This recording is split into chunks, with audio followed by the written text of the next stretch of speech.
Good morning friends. तो चलिए आज हम बात करते हैं एक्यूट केसेस के बारे में। होम्योपैथी में बेसिकली आपके पास एक एक्यूट केस होगा और एक क्रोनिक केस होगा। तो एक्यूट केसेस कैसे होते हैं? जो सडन उनकी अकरेंस होती है, सडनली वो आए और आकर वो या तो वो ठीक हो गए और या वो एट लास्ट उसकी रिकवरी नहीं हो पाई। क्लियर?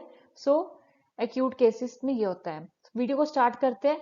इसमें आगे आपको मैं फॉर्मेट भी बताऊंगी कि क्या क्या फॉर्मेट है एक्यूट केस का, और लास्ट में एक एग्जांपल भी है कि जो मैंने केसेस को लिखा है एक्यूट केसेस को।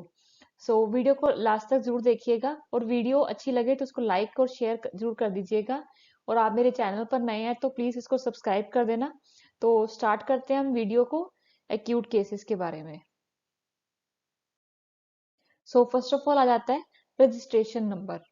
रजिस्ट्रेशन नंबर क्यों जरूरी है? क्योंकि जैसे एक पेशेंट है, उस दो पेशेंट्स हैं हमारे पास, तो उनका नाम भी सेम है, एज भी सेम है, कहीं ना कहीं उसकी बीमारी भी हमें नहीं पता चल रही कि कौन से पेशेंट की कौन सी बीमारी थी।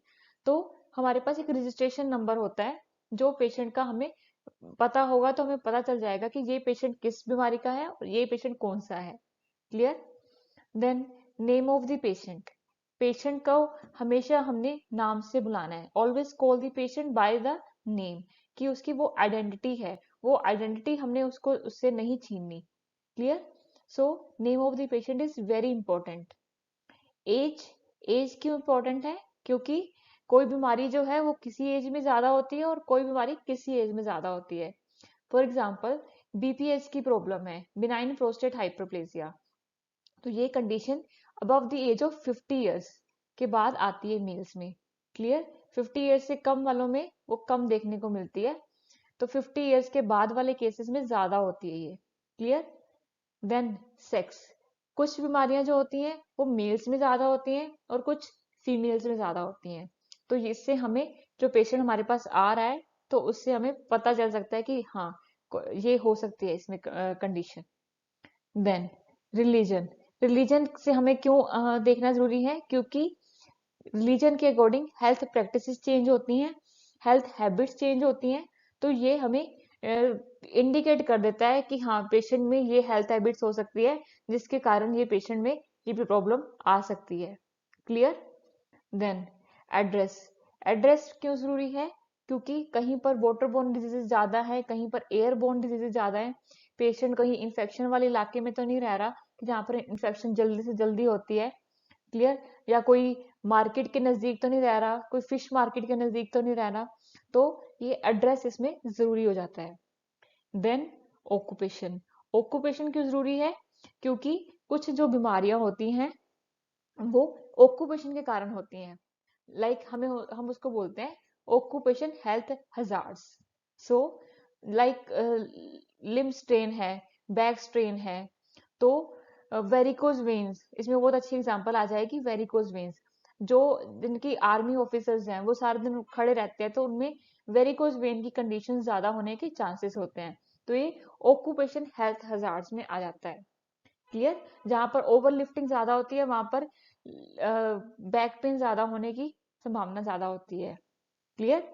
ये आपको पॉइंट्स याद होने चाहिए। ये क्रोनिक केसेस में भी आते हैं कि ये जो हम लिख रहे हैं डेटा, ये दिस इज बेसिक डेटा जो आपको क्रोनिक केस में भी लिखना है ultimately. Okay? Then chief complaints. Chief complaints में क्या जाता है? पेशेंट जो भी बोलेगा हमने उसको एज इट इज वहां पर लिखना है। पेशेंट बोल रहा है कि मुझे घबराहट हो रही है, तो घबराहट को हमने घबराहट ही लिखते हैं मेडिकल टर्म में। हम, ये फैक्ट है कि हम घबराहट को घबराहट ही लिखेंगे। देन हम चीफ कंप्लेंट में पेशेंट बोल रहा है कि मेरे को भूख नहीं लग रही, लॉस ऑफ एपेटाइट है, कितने दिन से है? 3 डेज से। हम लिखेंगे loss of appetite since 3 days. Vomiting, कितने एपिसोड्स आए हैं? मॉर्निंग से आ रही है, 3 एपिसोड्स आ गए हैं। Vomiting since morning 3 episodes. Clear? जो पेशेंट बोल रहा है उसको हमने जस्ट लिखना है। देन हमारा आ जाता है होम्योपैथिक केस स्टडी ले रहे हैं, तो हमें लिखना है कंप्लीट सिम्टम्स। कंप्लीट सिम्टम्स लिखेंगे। तो फर्स्ट ऑफ ऑल आ जाता है कॉजेशन, कि कॉजेशन क्या है? मान लीजिए कि पेशेंट को वोमिटिंग हमने बोला, अब्डोमिनल पेन बोला, तो कॉजेशन क्या है, किस कारण से वो प्रॉब्लम हुई है, उसने कुछ बाहर का खाया है, उसने कुछ फ्राइड फूड खाया है, तो ये क्या चीज है जो कॉजेशन कर रही है, जो उसकी प्रॉब्लम को क्रिएट कर रही है। देन लोकेशन आ जाता है। लोकेशन में क्या जाएगा कि अब्डोमिनल पेन है तो कहाँ पर है, किस साइड में है, राइट हाइपोकॉन्ड्रियम है, लेफ्ट हाइपोकॉन्ड्रियम है, एपिगैस्ट्रिक है, तो ये आपने लोकेशन लिखनी है। क्लियर। Then sensation. सेंसेशन, उसको कैसी सेंसेशन हो रही है, क्रैम्पी काइंड ऑफ पेन है या किस तरह की पेन है, एक्सक्रूशिएटिंग पेन है, तो वो आपको सेंसेशन में लिखना है। कंकॉमिटेंट क्या है कि उसको जो उसके, फॉर एग्जांपल यदि पेशेंट को मेंटल सिम्टम के साथ आया है, पेशेंट चीफ कंप्लेंट्स में वो मेंटल सिम्टम्स अपने बता रहा है, तो कंकॉमिटेंट वुड बी उसके फिजिकल सिम्टम्स, उसके फिजिकल सिम्टम्स कंकॉमिटेंट बन जाएंगे। और यदि पेशेंट अपने फिजिकल सिम्टम्स के साथ आया है तो उसका जो कंकॉमिटेंट है वो मेंटल सिम्टम बनेगा। ये आपको याद रखना है कि पेशेंट जैसे अब्डोमिनल पेन के साथ आया तो उसका कंकॉमिटेंट क्या होगा, यदि उसको लिथार्जी हो रही है, प्रोस्ट्रेशन हो रही है, नींद ज्यादा आ रही है, तो वो कंकॉमिटेंट आ जाएगा, उसकी जो फीलिंग्स आएंगी वो कंकॉमिटेंट में आ जाएंगी। क्लियर। सो नेक्स्ट करते हैं मोडालिटीज। हमें पता है होम्योपैथी में modalities are very important. Clear. So aggravation किस चीज से हो रही है, अमेलियोरेशन किस चीज से हो रही है। क्लियर। फॉर एग्जाम्पल एपिस का पेशेंट है, उसको बी स्टिंग इंजरी हुई है, तो उसको मान लीजिए एपिस, यदि हम पहले बोल रहे हैं कि एपिस का पेशेंट, यदि हमें नहीं पता वो एपिस का पेशेंट है, मान लीजिए बी स्टिंग इंजरी हुई है, उसको ठंडे ठंडा पानी ऊपर डालने से उसको आराम मिल रहा है। क्लियर।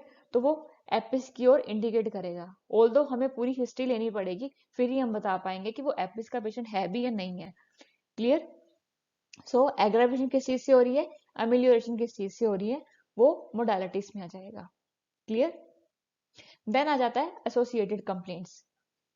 एसोसिएटेड कंप्लेंट्स में क्या आ जाएगा कि जो पेशेंट के ऑलमोस्ट जो सिम्टम्स हैं, क्लियर, उसके साथ में उसको और क्या क्या कंप्लेंट्स आ रहे हैं, जब हमने पेशेंट से और ज्यादा पूछने की कोशिश करी कि हाँ जी ये भी है ये भी है। क्लियर। सो नेक्स्ट हमारे पास आ जाता है फिजिकल जर्नल्स और मेंटल जर्नल्स। लाइक उस केस में एक्यूट केस जो पेशेंट का आया हुआ है, उसमें पेशेंट को फीलिंग कैसे आ रही है, लाइक उसकी भूख कैसी है, लाइक उसकी प्यास कैसी है, उसको क्या क्रेविंग हो रही है और क्या उसके अवर्जन्स हैं, उसके डिस्चार्जेस कैसे हैं। क्लियर। उसके स्टूल पास कैसे हो रहा है। तो जो सिम्टम, ये वाले सिम्टम्स हैं जो फिजिकल जर्नल्स हैं वो इसमें आ जाएंगे। क्लियर। देन आ जाता है मेंटल जर्नल्स। मेंटल जर्नल्स में उसकी मेमोरी कैसी है, उसके स्लीप कैसी है, उसको ड्रीम्स कैसे आ रहे हैं। सो यदि हमने एक्यूट केसेस में इतने डीप में नहीं जाना होता, तो ये पॉइंट्स जो हैं वो स्किप भी हो जाते हैं, तो मैं आपको आगे एग्जांपल्स बताऊंगी जो मैंने लिखी हुई हैं। क्लियर। सो फिजिकल जर्नल्स और मेंटल जर्नल में जो हमें पिक्यूलियर दिख रहा है, जो हमें मार्क्ड दिख रहा है और हमें जो रेमेडी सिलेक्शन में हेल्प कर रहा है, वो चीजें हमने लिखनी है। क्लियर। देन आ जाती है हमारी प्रिस्क्रिप्शन। सो हमने सारा देखा, रजिस्ट्रेशन से लेकर चीफ कंप्लेंट्स, आगे सारे complete symptoms, physical journal, mental symptoms. अब हमें वो उसमें से रेमेडी सिलेक्ट करनी है, तो वो आ जाती है हमारी प्रिस्क्रिप्शन, क्या प्रिस्क्रिप्शन बनी। क्लियर। देन ये हमारे एग्जाम्पल्स हैं कि एग्जाम्पल्स लाइक ये मैंने अपने केसेस लिखे हुए थे, तो दो केसेस आपके सामने है, एक तरफ पेशेंट का नाम है जिमी और दूसरे नाम पे पेशेंट है मनप्रीत कौर। तो ये आप इसको देख सकते हैं, जैसे फर्स्ट में हमने लिखा है चीफ कंप्लेंट्स में स्किन बर्निंग है, रैशेस है, पेशेंट आया और उसका कॉजेशन क्या था, bee sting injury, location is right hand. Then sensation, कौन सी बर्निंग सेंसेशन हो रही है, स्टिंगिंग सेंसेशन हो रही है, concomitant उसको हेडेक है। तो एसोसिएटेड सिम्टम्स क्या है, स्किन सेंसिटिव टू टच, ये उसका एसोसिएटेड सिम्टम्स आ गए। फिजिकल जर्नल्स में थ्रस्टलेसनेस इज मार्क्ड। सो एग्रावेशन किससे हो रही है, अमेलियोरेशन किससे हो रही है, और लास्ट में हमने एपिस दी है पेशेंट को। क्लियर। सो उसी तरह से राइट साइड में आप देख सकते हो मनप्रीत कौर पेशेंट है, अबडोमिनल क्रैम्प्स के साथ आया है, मेंस्ट्रुएशन है और लोअर अबडोमिनल पेन है। Clear, crampy kind of pain है और she wants to lie down, वो लेटना चाहती है, that is concomitant. Physical symptoms के साथ mental symptom, she wants to lie down. Clear, aggravation किससे हो रही है? कोल्ड बाथिंग से। एमिलियोरेशन हो रही है हीट से, वार्म से। प्रिस्क्रिप्शन इसकी बनेगी मैगफोस बन रही है। सो आप इसको देख सकते हैं। क्लियर, एक एग्जांपल हमारे पास और आ गई है, इसमें सरोज खन्ना पेशेंट है, उसमें आप देख सकते हो कि सारा एक्यूट केसेस में पूरा इसको एक्सप्लेन किया हुआ है। Chief complaints, causation, location, sensation, concomitants, modalities, associated complaints, physical journals, mental journals, then last में prescription.